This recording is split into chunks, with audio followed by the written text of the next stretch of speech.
thought was, well, I'm going to make my money work hard for me. And in fact, there's a little funny story, because at the time when I did this, because this money was sitting with my employer in their plan, I actually had the CEO, because of course I'm in the office with the executive. I actually had the CEO of this organization say, well, who took their money out of the plan? Right? Because I took a big chunk of money out of the plan, and it must have been noticeable because he said something. It's like, that would be me. And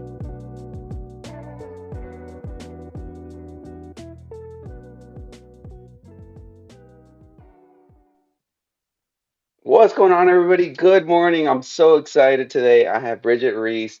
She's amazing. I've met her, it's been about 2 years or a little bit, yeah, close to 2 years ago. Geez, time flies. Mhm. But I'm so excited today. So if y'all in checking this episode out and y'all are looking to learn more about private money lending, this is the right spot for y'all. We're looking how to put money to work, right, in real estate projects and how to make sure your capital secure.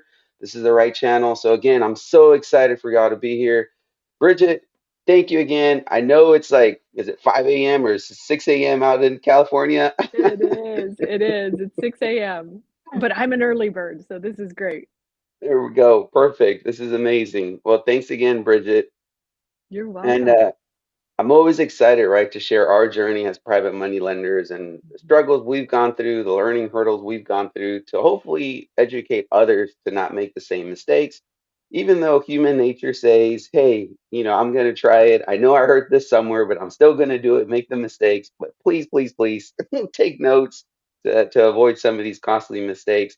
But besides that, we also like to talk about how to structure different, right? Where do you get that capital from? Is it other people's money? Is it your money? Is it other places? Which today's topic is going to be self-directed IRAs, like 401ks. How do you use that money to fund deals, right? So I'm super excited to touch on that topic.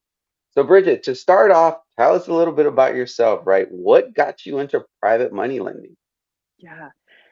So, Edgar, thank you so much for having me. Just the thoughts around money and how do we make our money grow? And what Mm, do we do to help nurture that? And I was always, a bit of my background, I was over 20 something years in human resources. I've lost count now. And during my career, I've always encountered being a generalist. So I've touched many functions of HR, and one of which benefits, and a whole lot of others, right? Talent acquisition and employee relations, you name it. And so part of my journey has included the benefits of our teams and our associates. And so the the little nerd in me, I guess, always wanted to understand these plans or understand 401ks. And then I've worked for nonprofit, so those are 403bs, and there's a lot of different vehicles to help with saving for retirement. And so what I've learned over the course of my career is that you don't necessarily have to have money sitting in a bank account to do this. So this is a really empowering thought, is to be able to use maybe an old 401k as in are investing in real estate or even in buying a business or doing mm, other things. And so what I found is that as I was going through my journey of real estate investing was that we could use the money of your old 401ks in the form of an account called a self-directed IRA. And so after learning that, oh, you mean I could use all that money I've got from those other plans, I actually had, and like many of us, super busy life, have a family, I have 3 children, my husband and I, and a career.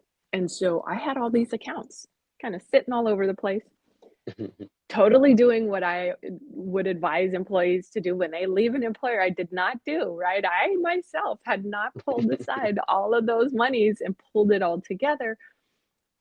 But what I did was at the time, I didn't know what I didn't know. So I Mm. went and I put all this money that I had accumulated from all these employers.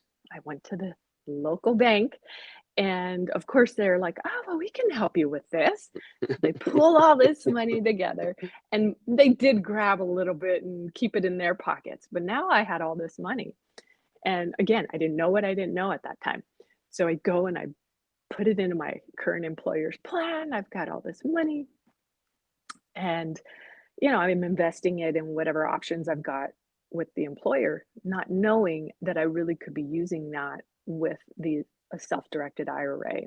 And the self-directed IRA is the vehicle alongside with a custodian because you need to have this account, the custodians, which there are numerous custodians out there. So you don't Mm. have to just pick one. There are multiple, options for those custodians. And so the um the thought was, well, I'm gonna make my money work hard for me. And in fact, there's a Mm. little funny story because at the time when I did this, because this money was sitting with my employer in their plan, um, I actually had the CEO, because of course I'm in the office with the executives. I actually had the CEO of this organization say, "Well, who took their money out of the plan?" Right? Because I took a big chunk of money out of the plan, and it must have been noticeable because he said something. It's like, uh, that would be me. And they said, "Well, that's illegal." No, it's not. And I know what I can Mm. do with this money. This was money that I brought Mhm. and I have full control over. Now, the money that anyone has, going back to just these plans in general and how you use them, what happens is if you're at a current employer and your employer, they will have offerings of uh, what investments you Mhm. can use. Now you are confined to using what your current employer may have. But what we know is there are trillions of dollars locked up in all these 401ks that are just are not, but they're doing what my money was doing, which wasn't much, right? Because I Sure. wasn't really using the the vehicle the way you can, because you can use that money as a vehicle to purchase real estate. You can buy a business. Mm.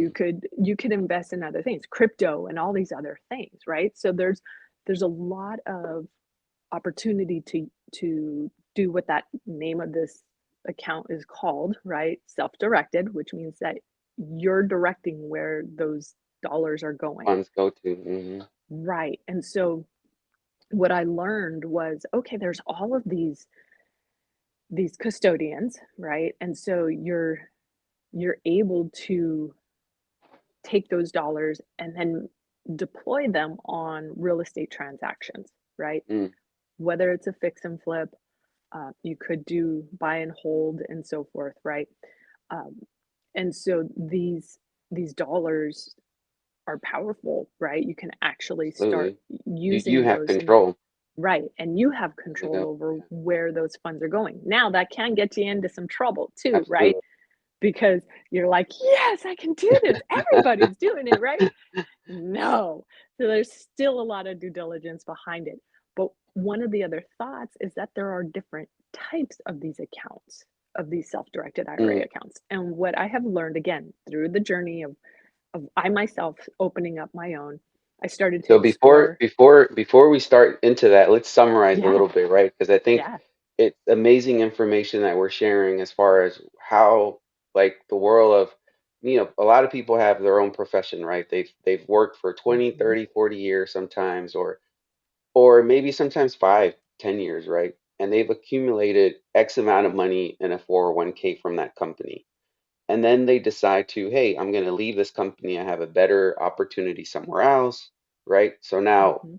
what you just described there was there's this amount of money from that previous employer, right? And that money, you have options now, right? Correct. And I think majority of people say, well, I don't know what to do with that money, right? So either they pull it out, they roll it over into their new employer, or potentially they just move it into like their bank account, right? Or like they let their bank manage it.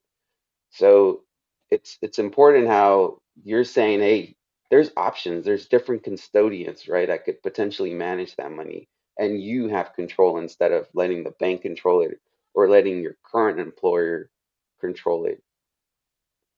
Correct. And that those investments will vary, right? As far as the stocks or the things of that sort. So when you're looking at how are you going to invest it? Now you could do it in a variety of, there's many custodians out there, but ultimately the control still remains with you. So you're you've got options, right? So there's self-directed, that's a custodian. There's equity trust. There's the trust group. There's a whole lot of different custodians out there. So you can go out there and go down the rabbit hole finding the right one for you, because of course they will be a little different. All of them have, a variety of fee schedules and so on. And so depending upon, where you're looking to, put those dollars, you have to have that vehicle, and the custodian has to be there in order to self-direct and use those Hmm. dollars. So you don't have to use your own personal money coming from a bank account. So I know many people think, I can't invest. I don't have the money. How could I possibly do this?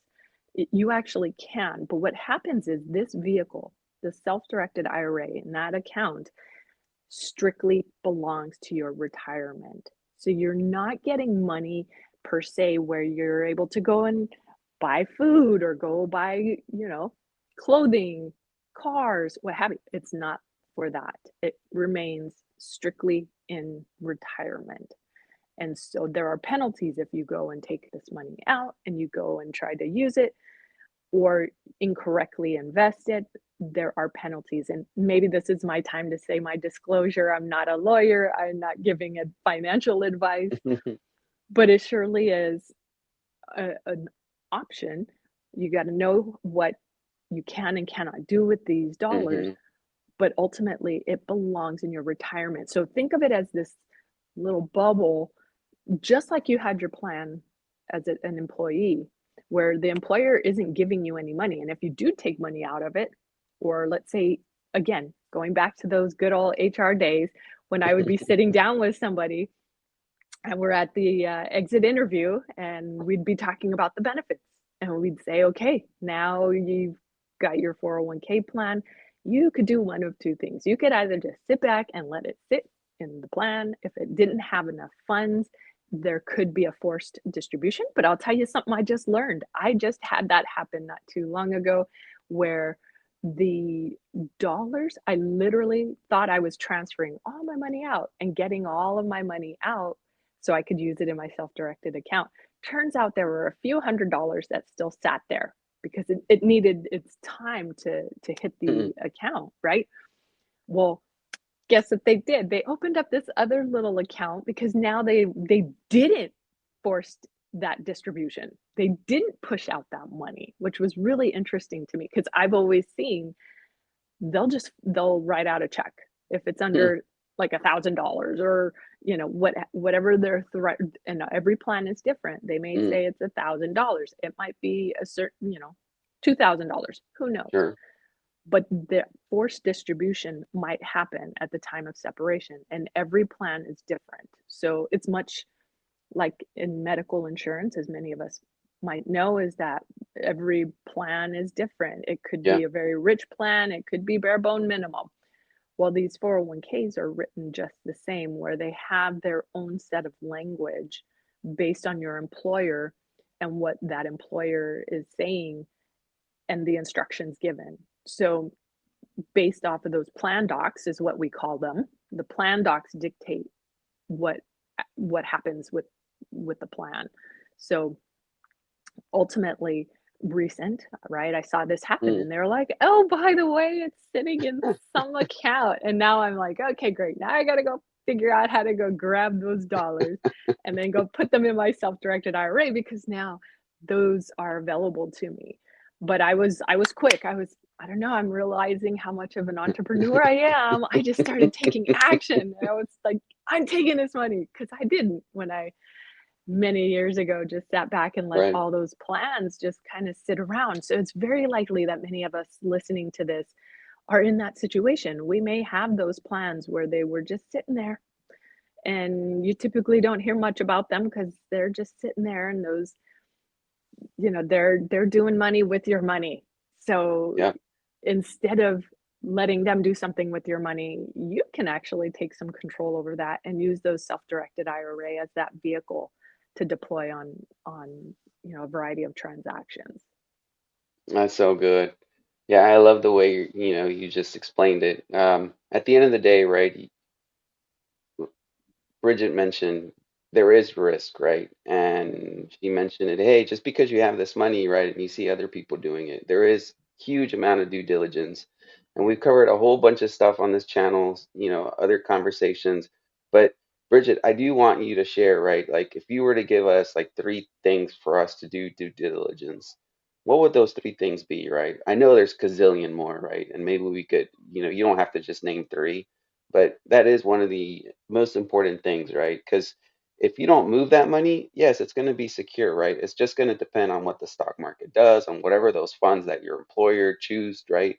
Majority of the times, it's going to be primarily stable, right? Unless if there's a huge recession and for whatever reason, that's the time you need to pull money out, right? And the stock market's down. At the end of the day, that's one of the highest, right, risk, like if you just leave it there. But if you pull Yeah. it out, there's a huge upside. But you do have to understand, you do have to educate yourself. What would those things be, Bridget, for you to be like, hey, this is your due diligence checklist? Yeah. So let me back us back a bit up because there's a couple of things to factor in. One is when those funds, let's say you've left a job, right?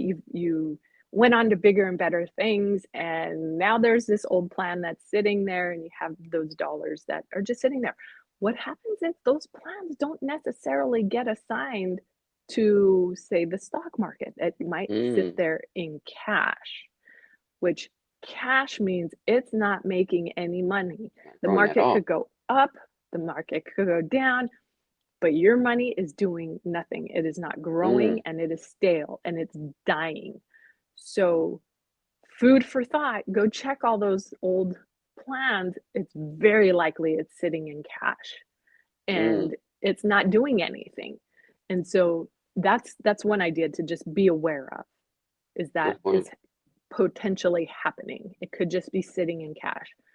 Another point about the stock market is that it's going up and down and it's going nuts and many on who may be watching this may have loved ones or they themselves have seen their 401k balances just plummet because the stock market just took a tank and 30% of all the money you had sitting in there gone poof, right? So there's risk there too. Any Hmm. investing has risk, including the money that we have sitting in our 401ks and just the stock market in general.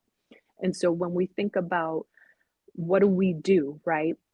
Going back to these plans, there's a couple of different options that are out there. I don't know them all, but I will share at least two that I'm aware of. And I think this is very valuable. Is that we hear a lot of people talk about, yeah, I got a checkbook, uh, self-directed IRA, like the checkbook option, Hmm. right? And what I was learning, at least with with my custodian, is that they actually call those just an LLC IRA, Mm, right? Which basically means that you have an LLC, you have to have a fresh, brand new LLC, and that LLC then controls the 401k money, but it gives you this like really quick, easy access to write that check and to, let's say, lend. And I know I'm going to get to this point, I promise you, about what you do for your due diligence. And I'm sure most of your guests have touched on so many of the good hygiene of what you do with with the lending side of things. And I'll touch on a few. I'm sure they will be repeats because the knowledge out there is just immense. The but this plan, this checkbook option, right? It gives you speed. So you can just Mm, literally write a check. Well, when I started my very first, and in fact, I was really giving it some thought. Do I want this checkbook option? I think I like this idea. mm, And after having a conversation, I built a really good relationship with my custodian.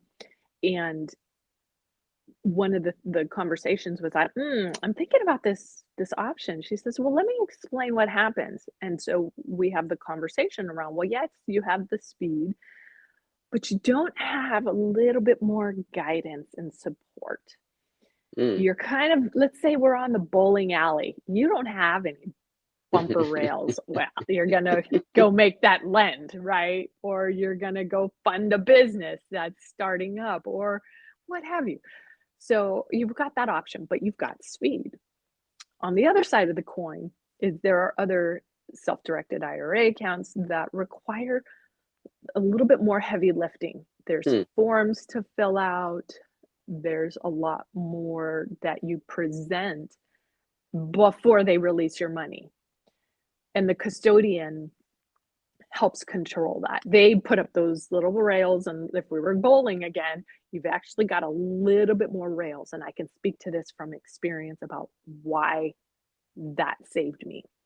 mm, So, as you were saying, Edgar, the learning experiences, the oh my gosh, I have done some of these things and maybe it went well, maybe it didn't, right? mm, And I've had experience, unfortunately, of not so good, and I've had experience of good.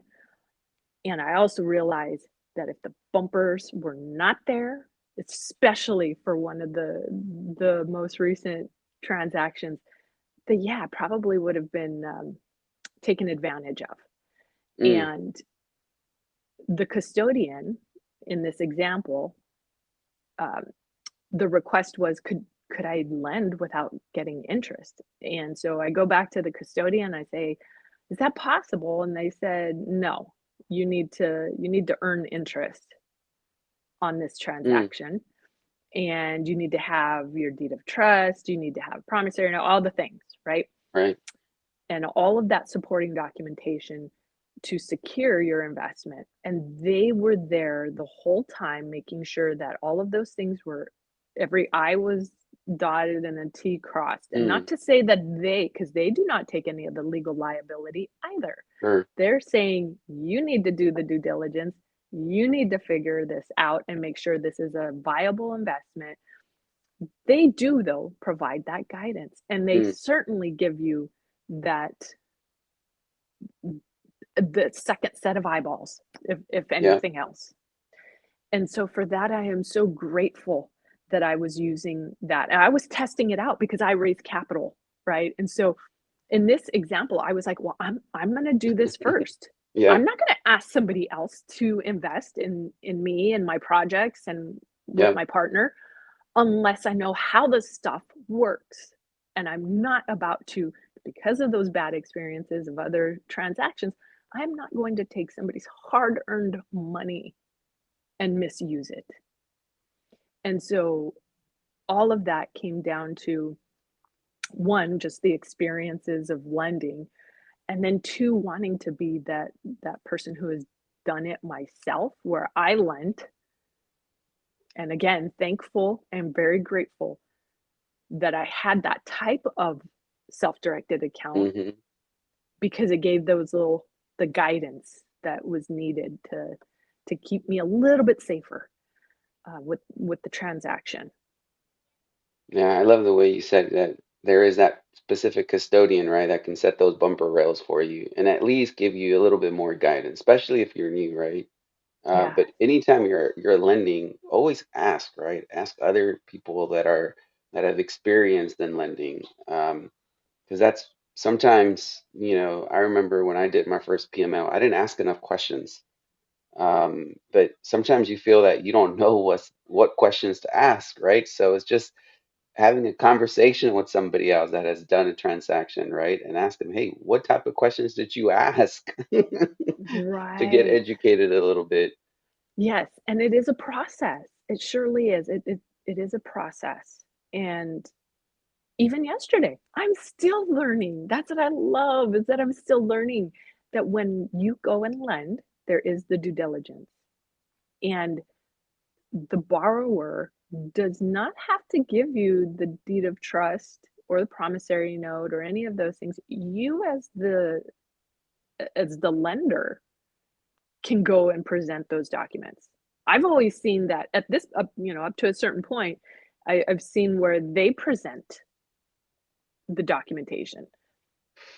But you as the lender, you can be the one who brings those documents to the table and says, "This is what I'm expecting What from I this want. Hmm. transaction. This is how it's going to be protected." If you're expected to be in first position or second position, right? And the risk that you take when you're not in first. Are there pressures of quick, hurry, hurry, hurry, Hmm. right? We need to do this. No, I need to do my due diligence and I need to make sure that I'm vetting you.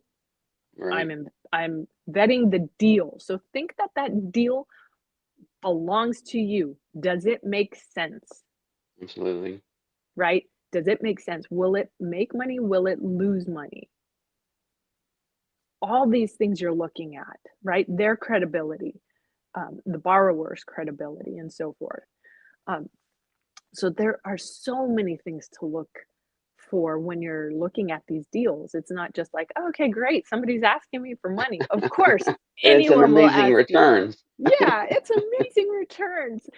Really? Is it? Hmm. So you have to start asking some questions, and it does take practice. It does take time. It does take educating yourself on how do we protect ourselves when we're in these transactions? Because I myself lend and I also borrow, right? So Hmm. those transactions, I have a private money lender, right? And just the communication that happens between the borrower and the lender. None of this like, oh, I like, trust, and know, like, and trust the person. Yeah, there's just a little bit of that and a whole lot more due diligence to make sure Absolutely. that if something were to go wrong, what happens, right? And so when I'm raising capital, I'm looking to protect, secure, and insure those dollars, right? For somebody who trusts in me and is willing to invest, but at the same time, I'm thinking about everybody because I've been in the shoes Yeah. of the harm, right? Where yeah, your investment was, and people Not show up. properly steward. Yep. Yes, they're not good stewards of this money, and I just can't see how that's, the education side of it. And yes, there are some hard lessons that I have learned on how to do this or what I can do to protect. And those little spidey senses, by the way, if you feel them or like just notice, like, why am I getting a little uncomfortable? Listen to them. Listen to them. If there's pressure, there's some kind of stress of like, oh, hurry, hurry. Why are we hurrying? I need my time to do the due diligence. Right. And like today, right now, in current day, I still have a W-2. I do plan to not be in that forever, but the thoughts of I have a full-time job, I still have a family, I still have to maintain my own household, right? Mm. Your refrigerator dies, you got stuff that happens in life, right? So Yep. life is busy, but if you're gonna get pressure from someone and you don't have the time to do proper due diligence and it's a hurry, hurry, we need you to sign on Monday type of thing. Yeah. No, No. no, no, no, no. Let Yeah. Put me those have the brakes. time. Yeah, start pumping those brakes, start asking more and more questions. Put them in emails, make sure it's documented so you could show that you were trying to get this information, right? So there has been a lot of my own personal journey in lending. and now also with um, borrowing and having private money lenders. Very exciting when the first time you raise. Um, and so it's that belief that you can do anything really. You've Yeah. got some mindset that it's possible. Now, I definitely want to touch on some of the amazing projects you're working with, Adam. Yeah. Before we jump into that, I do want to summarize, right, this whole Hmm. 401k self-directed idea of being able to use that money and put it in an account that you could use, right, for different types of investments. And you have different custodians, right, like the one you Hmm. mentioned, where it's the checkbook IRA, which is tied to an LLC, and that money is you can draw it out quicker, right?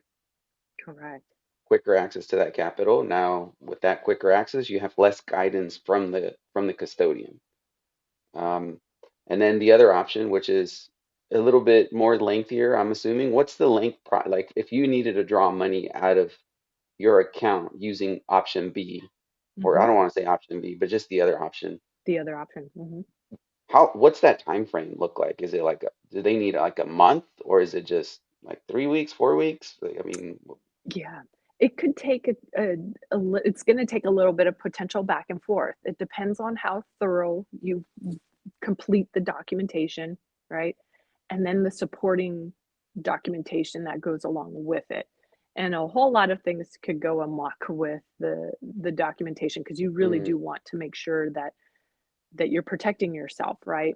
And although if let's say someone presents you with the deed of trust or what have you, these other documents that will back up and support the transaction, yes, you could redline things and you could be going through all that language. So that could take a little bit of back and forth. That is a little unknown. That really depends mm, on you. And as the lender, you have total and complete control over that. And again, if going back to if they're rushing you, yeah, might no. not be the deal. Pass on. Yes. Pass it. Like, this is Yeah, just not the right one for me at this time, yeah, yeah. and Good then point. bail out, right? Um, and the other thought is that you can rush these, right? Meaning that, okay, I've got all the paperwork there and you can pay extra money. They'll gladly wire dollars depending upon the fee schedule that they may have. Um, if it's a 24-hour or, maybe the next day kind of wire transaction. So it can vary a little. I can't really say with exact, but it could take a day or two. It could take a little bit of time to Mm, get to that stage where the funds are getting wired and now it's available. So to the borrower. So and again, you want it sitting in an escrow account, right? And right. things of that sort because you don't want those dollars just going, "Oh, okay, handing it right over." Yeah, never direct money to an individual. Yes. Always through Right. escrow. Always through escrow. Yes, and even as crazy as it sounds, you could even have it go through escrow and things can still go nutty, Yes. and I myself have experienced that too. So, Yeah. it definitely requires, some time with that type, but I think when I look at it, it can be worth it, especially if you're newer and you want to have a little bit more guidance and make sure you've got all the things in place because anybody who's rushing you or telling you to do it quickly, it's not a good sign. You're Yeah. Your getting a spidey little bit senses hurt. should go off. Yes, spidey senses should definitely go off. Awesome. I love that, we talked about this whole directed IRA because it's so important, right? You mentioned there's so much money out there and where people could be making more money, whether money's just sitting there in cash or whether it's money just sitting there where it's not really making a great return. So having that option for them, making sure that they find the right people to collaborate with. And even if they find Mhm. the right people, there's still that due diligence process, right? Making sure Absolutely. how, at the end of the day, how is your money secured? And not so much about the returns, right? Because if something goes wrong, you still want to recoup your money. So I want to jump into the projects you have going on, Bridget. Yeah. I'm so excited about what you and Adam are doing, primarily in the North Carolina market. So tell us a little bit about those type of projects that you have going on. Yeah, this is where I've heard Mel Palmer, who you've had on as a guest, say, find your passion. This isn't just lend just to lend in those big returns like we all want, Right. right? But find that passion. And that's where I believe this is the stage of where I'm at. And I am so Mm, grateful to be here because I have found where my passion is. And believe me, when you're going through these transactions and we essentially are supporting those who are in recovery. And so with housing, right? So just like co-living, everyone is might who's listening might be familiar with co-living. It's where multiple people live in one house, single family house. And so what I focus on is, along with my partner Adam in North Carolina, is housing for those in recovery. Now, this very recent property was for women, and so there mm, were 8 women living in this property, and I have a relationship with the operator, and had been months and months of working with this operator because I don't have the time. I have a full-time job, a very, very full-time job, and the family and all the things, right? hmm. And real estate. And I love so much the work behind what it takes. And I realize I'm also a Gallup certified strength coach. So I know my strengths. And when I met Adam, I said, "Hey, have you taken it? I want to know yours." So I know his strengths, and I know that we align really nicely with what he enjoys doing, what I enjoy doing. Mm, And when that happened, we just realized, okay, we can help. There are things we can do. And this was going back to that conversation that I mentioned that I know even Mel has talked about, is finding your passion. So in helping people as they're going through recovery, um, we closed on a deal, as I mentioned, with these 8 women who ultimately could have lost that their living, um, mm. their that house the owner was going to sell, and so we were able to help keep that property for those 8 women. Oh, wow. And the just the opportunity to help with housing. And so my private money lender was also in alignment with that, saw the that what we're doing is to help other people through real estate. And never in my wildest dreams did I ever Mm. think this would be how I could help. And so this has just been what our focus was. And as I'm signing the docs, right? When this what we ended up having was a DSCR loan for that transaction. And the I don't I bought my house 20 something years ago. I remember, yeah, there was a lot of signing, but this one was intense. Like, there was so much to sign, and I literally my husband and I had to, like, he looks at me and he's like, "Just remember those 8 women." I'm like, "Yes," right? Because it's a lot. It was a lot. Wow. So, that's what I've been focused on, and that's what, when I'm going to focus on over, the ongoing with my new partner. So things have been going well, That's and awesome. So how did you said you had a PML involved in this. So let's dig yeah, into this opportunity here a little bit. yeah, You use a DSCR and a PML. Tell us a little yes, bit. How was that structured? yes. So DSCRs, which is debt service, wait, hold on, Coverage ratio. coverage ratio. Thank you. Um, the DSCR loan will not cover 100% of the purchase price. So you're going to have a gap. Now that will vary a little. Well, because of my financial hygiene, I have a great credit score, and I've worked really hard at maintaining that and keeping that. And DSCR loans, although they say is all based on your asset, you still Yeah, do have a component that they're looking at you. They do a hard pull on your credit, absolutely. right? They do a hard pull. and there's other things that they're looking at. And although they may not ask for a W-2, that's really about the only thing I didn't see get taken was that information. But aside from that, you are still being scrutinized. Are you going to be a good borrower? And so there's a gap. There is going to be some money that will not be provided at the time of, close. So you have to come to the table with some money. Now that's where private money lending comes in, and that's where a relationship that I had built, um, and it really, she's clearly on the other side of the country. She's in Mm, Michigan, I'm in California. We are wow.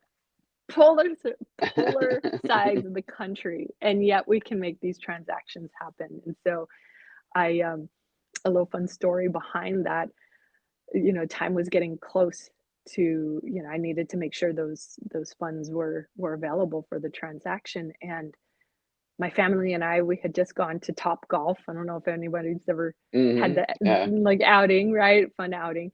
So I'm at this outing and I'm starting to have these kind of feelings of doubt, thinking, I've been working so hard. I've been trying to find my private money lender and I'm working, working, working through this. And my private money lender, um, and I, like I said, I put a post out there, and it was really just in our Facebook group. Those watching, both Edgar and I are in SubTo, which is a community that focuses on creative real estate transactions and so forth, and a whole lot more. It's way more Right. than just that, but that kind of gives the a little bit of what that community is about. But I put it in the Facebook group, and the um, the day that I was sitting in this space, and it was a total mindset thing. I was in this space of fear. I Mm, mean, let's just boil everything down to fear. And I started thinking, "Oh my gosh, how are we going to do this?" How I just, even though I was outwardly confident, I was starting to have some fear. mm. And so the mindset thing started to kick in, and my husband turns to me and he says, and with like kind of a stern voice, it's like, "You said you could raise capital." And I'm like, "Okay, I haven't done everything." And then I went to our community. I thought, well, if there's someone out there who can help us with this transaction and these 8 women and not displace them, it might be in our community. And so I put a post in our Facebook group. Uh, I went to bed. It was a Friday night, and I thought, "Oh goodness, all I can do," and I just kinda, I let go, right? Mm, I let go, and I was like, "This is it. I know it's coming. I know God is going to get me the right person." And I went to bed, woke up in the morning, and had a text message from my private money lender, and the message was, "I've got you. Let's get on a phone call." tell me more. Let's go. Yeah, let's get on a phone call. So I had my presentation deck all set up and ready, and I was able to explain what the details were. But here's a little fun story, and I've noticed this throughout my life, and nature kind of speaks to me, I think, at times. Um, there was a little yellow bird. It was tiny, little tiny yellow bird that kept flying around because I have a swimming pool, and the swimming pool has some water from like a waterfall looking thing, and so the bird kept like kind of diving into the water and just kind of getting wet, but it was yellow, which yellow represents friendship. And I thought, oh, how interesting That's pretty cool. that it would be a friend who was open to being our private money lender. So I'm so grateful for her, and then of course That's awesome. I to love the way have a that played partner. out. Yeah, to have a partner who's in it with me, who's working hard to help others as well. So, that's been our goal. Well, that is exciting. I'm glad you guys were able to make that happen and super excited for your next one. Yes, yes, exactly. Bridget, I really appreciate your time. We talked a lot about directed IRA and a little bit about your journey and the projects you have going on right now in North Carolina and how you're helping people, right? And those 8 women that are in that household, they're blessed, right? That they were able to stay there and you were able to keep that housing under them. So, and then more opportunities to come for you, more blessings, and then you've surrounded yourself with amazing people. So, looking forward to see what other opportunities are out there in the North Carolina. Anything else you want to share, Bridget? Maybe we could share like the top 3 custodians that you could potentially recommend in the comments below. Um, Yeah, you know, any yeah. other information you could share, just send it over and we'll put it down in the comments below. Where do people well, before we say where people can connect with you, what is something else Bridget would like to share? Just the journey of lending, I think having someone who's experienced well, go and find a mentor, find somebody else also experienced with lending and have that kind of wing person. I'd say Mm. wingman, but we'd get a little too specific. Well, just your wing person who might help you through what does underwriting look like? What Right. information do you need? Right? Because there's a lot to evaluate. And every rock is very difficult to turn over, but you've got to do your best to, and there's things that are just not predictable, but you Sure. can be in first position, for example. Maybe if your risk tolerance is a little higher, that you're okay with second position. The Mm. further out you go from there, it's willy-nilly and you're really getting yourself into some potential trouble. Um, and then just having the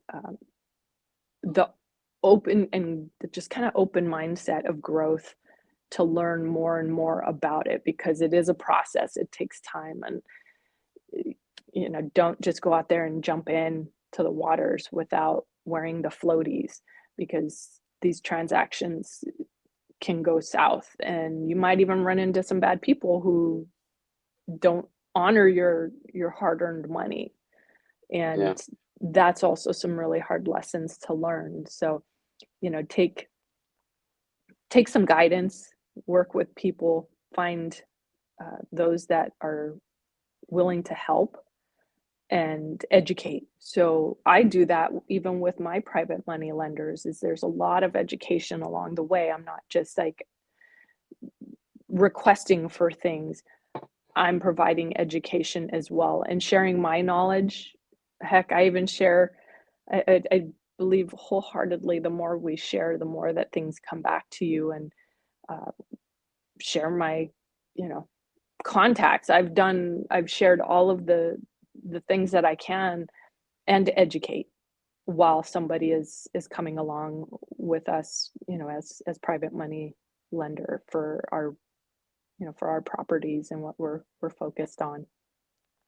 Yeah. Well, awesome. Thank you. Thank you. You mentioned something important, right? Sharing. You definitely want to be that giver, right? The more you give, eventually, the universe does come around and blesses you. So thank you, Bridget, for leading. And I recall last time, I think your LLC Bridge the Way, Yes, bridge to tomorrow Bridge solutions. to Tomorrow Yes. So very much Solutions. so. I've always been aligned with that. I just knew there was ways that I would bridge and help people. Awesome. Well, hey, hopefully everybody took some great notes. Bridget, thank you again for waking up super early. I know you said you're in an early bird, but still, thank you for taking this early morning with us. And catch y'all on the next one. Peace out, y'all. Thank you. Thank you. Oh, before I leave, Bridget, where can people connect with you? Yes. Oh, I love it. Yes. So Instagram is great. My handle is Ruiz, so Ruiz underscore Bridgette, Bridgette. And then, of course, with my career, LinkedIn is also a great place to find me just with Bridgette Ruiz. Awesome. All right. Y'all know where to find her. Catch you on the next one. See ya.